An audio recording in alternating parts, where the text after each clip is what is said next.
This is the story of 12 students who lived in Northeast Ohio, picked to comment about important issues and our future, to have their comments recorded, and find out what happens when young people stop worrying about homework and start getting real. We are the voting class of 2020. It began as a social experiment 3 years ago. In that time, Fox 8 has followed the lives, thoughts, and opinions of what would become the voting class of 2020. Thank you for joining us for a special production from Fox 8. I'm Todd Meany. There's been so much that has happened in America and around the world since the fall of 2017. For the next 30 minutes, we'll get reacquainted and catch up with a group of 12 students whom we introduced to you 3 years ago when they were just sophomores in high school. Now they've graduated and they're old enough to vote. Have their views on politics and social issues changed? Before we take a look back at what they had to say in 2017, here's what some are saying right now as they vote in this year's presidential election. They've been preparing for 3 years. Their chance to vote for president has finally arrived. I'm actually gonna vote and it's gonna matter this time. To be honest, it was really nerve-wracking. I was kind of disappointed. I sealed it. I was like, all right, I'm an American citizen. Along the way, they debated and discussed. there was no back talk or eye rolling or anything. At school, we don't talk as much about politics and like the actual issues, more as like the history of it. A mix of Republicans, Democrats, and undecided voters. I really did not know that there was like kids out here that was really like messing with Trump like that. Like I was like really shocked, like this is really how kids think. It's just crazy to think how like media can take over some of these kids' perspectives nowadays. And it all comes down to this moment.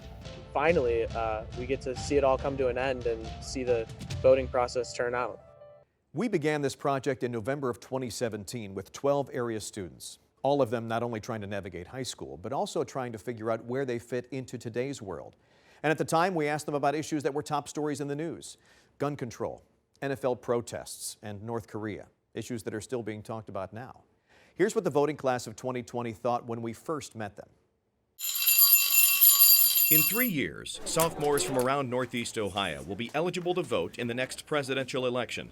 And young people are excited about having their voices heard. I think I really want to vote because both my parents vote. That's kind of scary, for real. It's like not everyone like talks about voting, and like it's one of those things like, yeah, I'll vote, but like I really like plan on like doing the research behind it. Because a lot of people like they're not voting and then they're complaining about everything when they're not a part of the issue. Some people my age really don't think about it, but I think it's really important to have a say in what's going to be the future. When I get to vote, it will definitely be a fun and enjoyable experience. I want to voice my own thoughts. I am excited because I like to voice my opinion and show what I like to believe in. I was given the right, so like I should use it. So if they are this excited about voting, why not find out what they have to say about other important topics too? Over the next 3 years, Fox 8 will follow these 12 teenagers, let them speak about national issues, and see how they mature as American citizens. Their opinions will surprise you. I think that like the current administration, I think it could be better. Like I thought we'd be in Armageddon by now, but we're not, so that's good. I believe people are putting way too much stuff against our president, and they're blaming him for a lot of things when we haven't even really seen what he's gonna do. I just don't like the fact that our president is just, it doesn't really seem like he's doing much. I mean, it just seems like he's taking a vacation every like 2 months or so. With the president dropping out of so many alliances that we've had for so many years, I feel like that's a big issue. The students come from 6 districts around Northeast Ohio: Lorain, Strongsville, Willoughby-Eastlake, Akron, West Geauga, and Painesville. From now until November of 2020, we will take this cross-section of students and see how they feel about our country and the world. The recent protests by NFL players was by far the most talked about topic during our interviews with the students. Yeah, they have the right to do that. I don't know why everyone's tripping about it. Like, it's a freedom of speech. No matter how much you think things are going wrong in our country, I believe you should stand for our anthem. I mean, it's just a sign of respect. Some of the students told us they do watch local and national news, often with their parents, but a majority use Twitter, Instagram, and social media to find out what's happening. Over these next 3 years, we will continue to talk about things in the news, but we will also let the students talk about their own personal causes. Race issues really concern me. In a way, there's still discrimination. People will always look at certain people and have stereotypes, and I don't understand why. The icebergs melting and like sea levels rising and like very obvious changes are happening and people keep denying it and no one's really changing anything. They are the voting class of 2020 and will soon be voting with you to help re-elect a president or help choose a new one. We at Fox 8 are giving them a chance to speak their minds and let their voices be heard. 2018 saw several mass school shootings here in the U.S. Several schools locally had demonstrations where students asked for safety in their buildings, and this was a big topic for the voting class of 2020. With gun control and student safety on the mind of the nation, we asked the students how they felt. Columbine, Parkland, Chardon. To be honest, we're supposed to say we're good and great, but deep down, I low-key don't feel safe, but like, we're just tired of the hate. The police and fire department are on scene, working an active shooting incident. Oh my God. 3 mass shootings, one very close to home.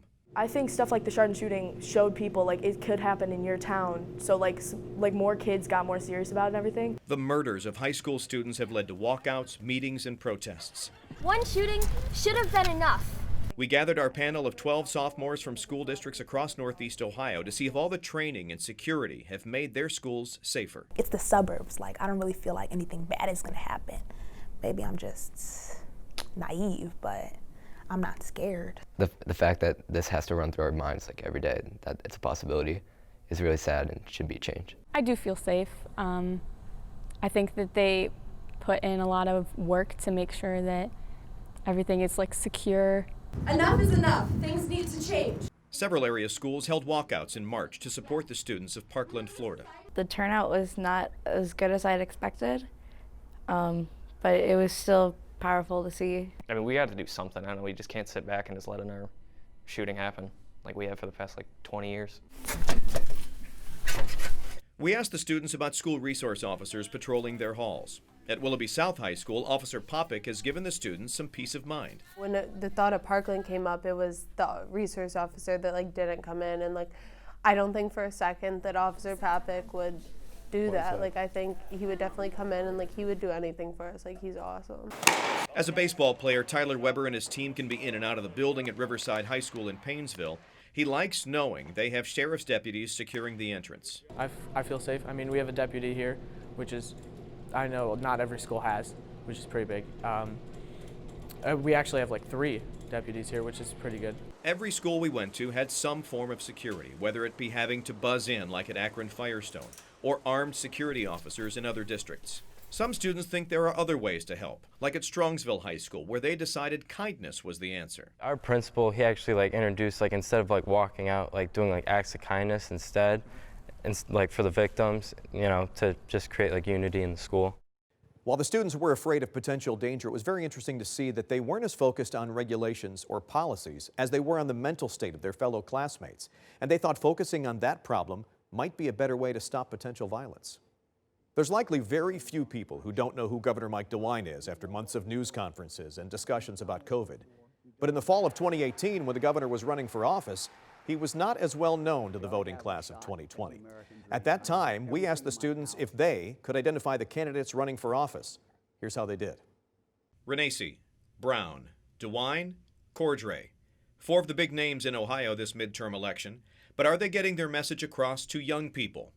We gathered the voting class of 2020, 12 students from high schools across Northeast Ohio who will get their first chance to vote in the 2020 presidential election.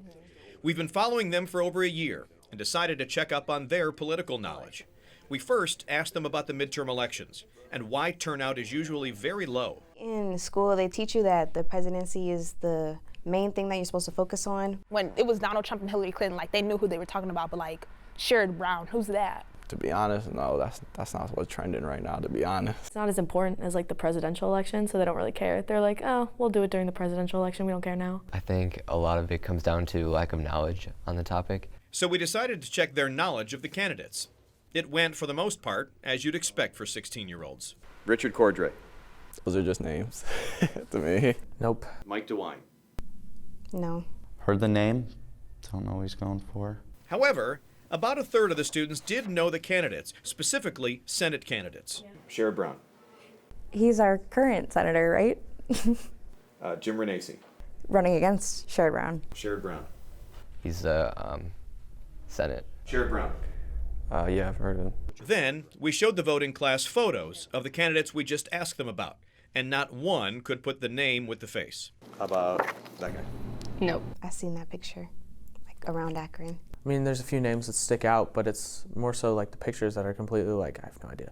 At this age, should we expect young teens to know the candidates and issues? Probably like when I actually turn 18, I'll like start paying attention to like the news and everything. But right now I'm focused on school, really. I'm not really watching the news or anything. I want to know everything about the people that I'm voting for instead of going into the booths and just checking anybody because it sounds all right. By the time I'm 18, I'll actually do research or like know what I'm talking about. Definitely want to be an informed voter, so definitely think I should step up my game. It's just important to be informed. But where can they learn about what's happening?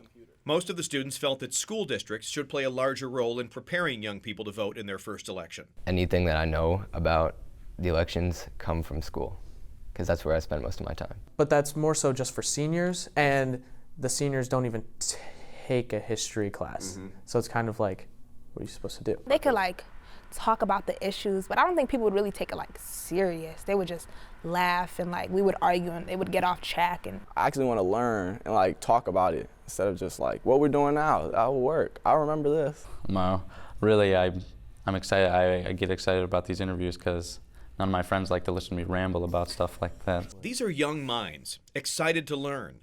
They believe we need to not only teach them the basics, but prepare them for things that will affect them the rest of their lives. Yeah, that'll be fun. Students will be into that. I would probably say go into the schools and actually talk to some students. It's really, really important to just know what's going on. When I'm going to vote for president in 2020, I want the right person who's going to lead the country and do the right things for everyone. Coming up, we gathered the voting class of 2020 here in the Fox 8 studios to see how they would handle a political discussion with people they've never met before. Then, how many teenagers would actually sit down to watch a political debate? We found out. See how long they stayed interested and awake when we come back.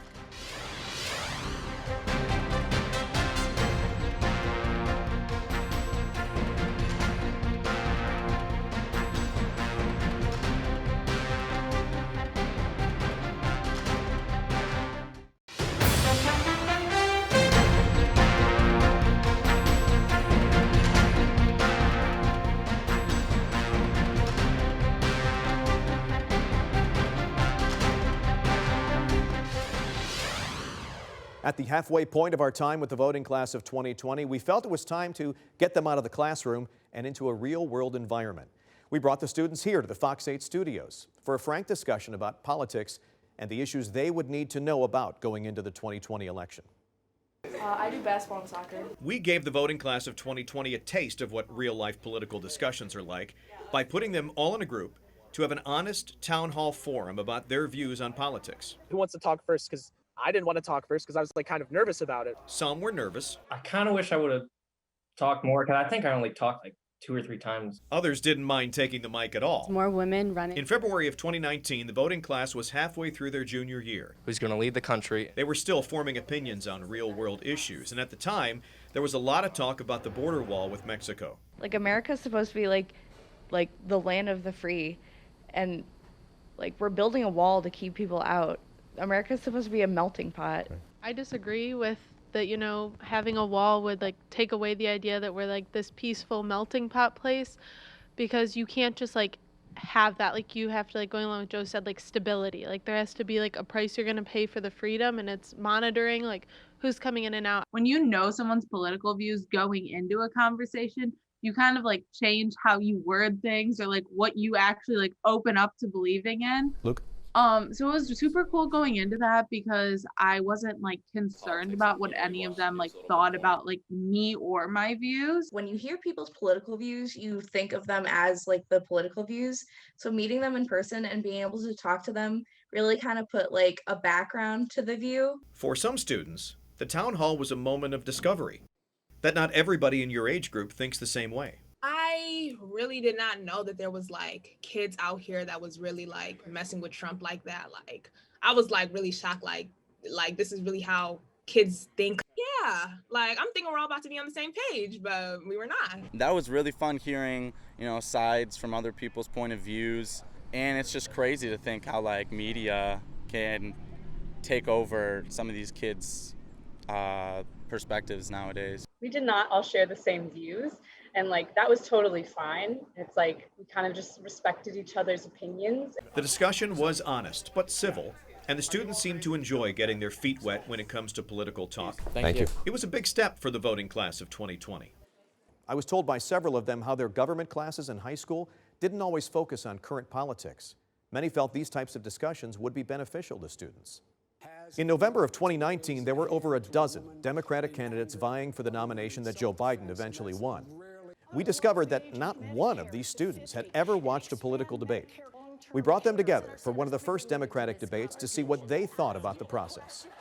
Initially, the excitement was there. Most of these students have never watched a debate. However, by the end of the first hour, the students were not as enthusiastic about the process. All right, you're an hour in. How you holding up? All right. Yeah? It's so much like information from so many different people because there's like so many people. Is it overwhelming?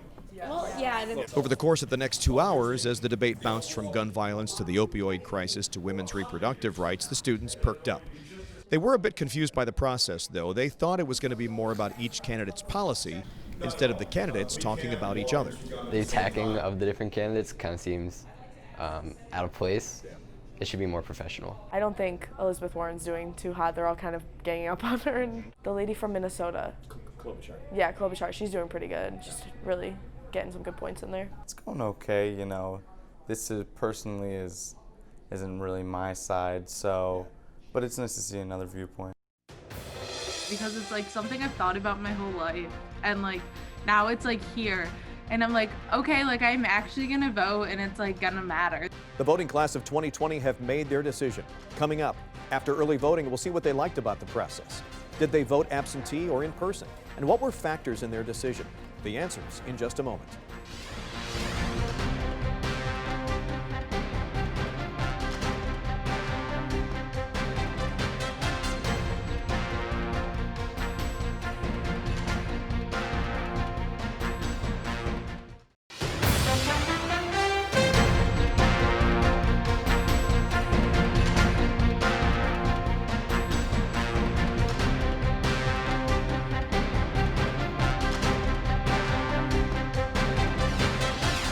Our goal from the beginning of this project was to encourage the voting class of 2020 to be a voter in the upcoming presidential election. To document their experience, they all agreed to participate in early voting, some from college, some from home. Here's what we found.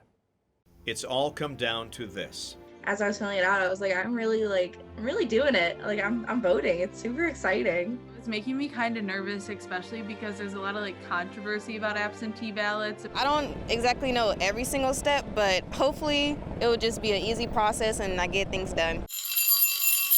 For 3 years, we followed the voting class of 2020, and now it's time for them to cast their ballot. To learn about their experience, we asked them to vote early, either in person if they were able, or by absentee ballot if they were away at college. We anticipated a pretty similar process for everyone, but that was not the case. I wasn't too excited to fill out in general, actually. I was kind of disappointed. Brian filled his ballot out in his dorm room at Ohio State. He looked to the recent debates to confirm his decision, but it actually turned him off. With the debates, everybody looked so unprofessional, so it was kind of hard to cast a vote. But at least Brian got his absentee ballot. Towards the end of October, 4 of the students still hadn't received their ballots. I was getting super nervous. I was like looking for it every day, and I was like really excited about it. I'm like nervous. Like I'm gonna like mess it up, and then like my vote's not gonna count. Most of my roommates already have gotten theirs and like filled it out and sent it. It was just like different to see how like theirs is already done and theirs is out of the way, but I still have to wait for mine. Avery Campbell did not see her ballot yet either, so her mom encouraged her to cast a provisional ballot at the Lake County Board of Elections. Since I was already home, she said you should just go in person and do it. Just for the experience as well, just because like it's my first time voting, so like she wanted me to be able to see what it's actually like compared to just a piece of paper. So Avery is official, and so are several others who decided to vote in person. I'm actually excited that it's this many people coming out and actually voting. First time voter! Joe Jennings only had a short wait at the Lake County Board of Elections, and he felt the process was pretty easy. It was terrific, honestly. It was a really fun time. I feel like a new man, like a grown, normal person of, society. That seemed to be the common theme among the voting class of 2020. Even for those that filled out their absentee ballots, it was a sense of accomplishment. I am confident in my choices, and I'm really excited that I got to vote. I was sitting there like struggling, like I was like shaking and my hands were sweating, like filling in the ballot. It just shows how important that really is important to me. There was one member of the voting class of 2020 who did not vote yet. Tyler Smith was willing to vote early for the good of the group, but he asked us if we could wait. Like many of us who went with our parents to the voting booth as kids, Tyler did too. He and his family decided, since this was his first time voting, that they would all go as a family and all vote together on Election Day. Instead of through the mail-in ballot, so I thought this was like something cool and exciting for a family. Nearly a dozen students and completely different experiences. I voted. But a sense of pride and validation that their vote will be counted this November. Was this experiment a success? Did talking about politics at an earlier age encourage students to learn more? Are they educated voters? Find out next.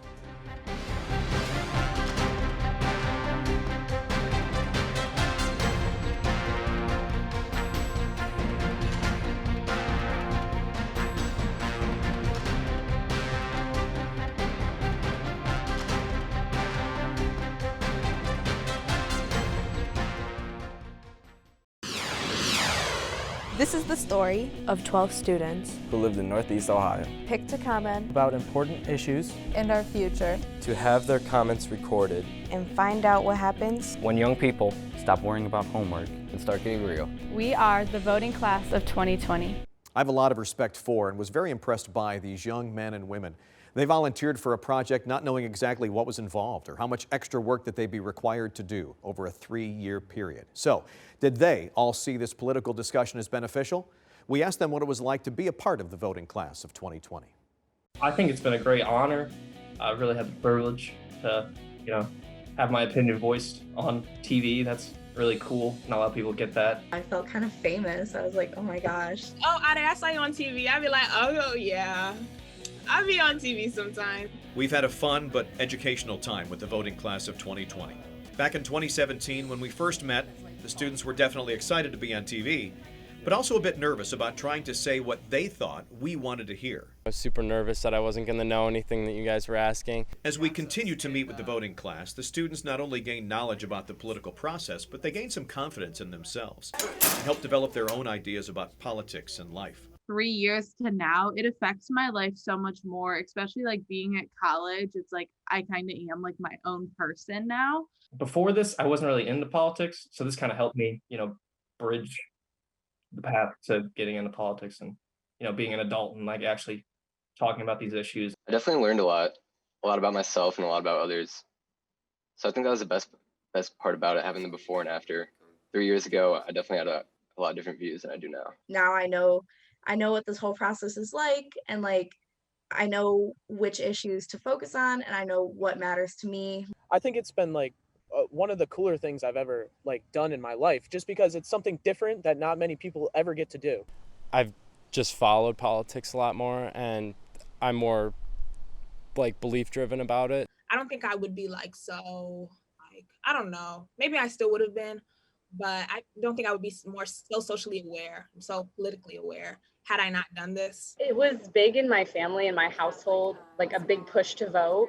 But I guess this kind of made me stop and think what it really meant for me, and how do I really feel aside from what my family thinks. So I think it was a really great experience for me to grow. In school is kind of, you want to stay away from that, so they don't really allow you to talk too much about it. So it was a reliever to actually have a conversation and get some feedback. So I did like this process a lot. Stuff like this should be available to more kids. They should either have a class on it in schools or something you can take. Because I know that there are a lot of kids that don't talk about it, and they'll either just not vote or they just will vote uneducated. It's definitely opened my mind to different stuff, 100%. changed my perspective. It really has been such a great time doing all of this, and it's so crazy to think that it's over now. While it is over for their time on TV, we hope that what they've learned over 3 years will carry with them throughout their lives. Although they're full-fledged adults now, they will always be to us the voting class of 2020. That is the voting class of 2020. We hope this project gives you a glimpse at what issues and events will be at the forefront of voters in the years and decades to come. For all of us here at Fox 8, I'm Todd Meany.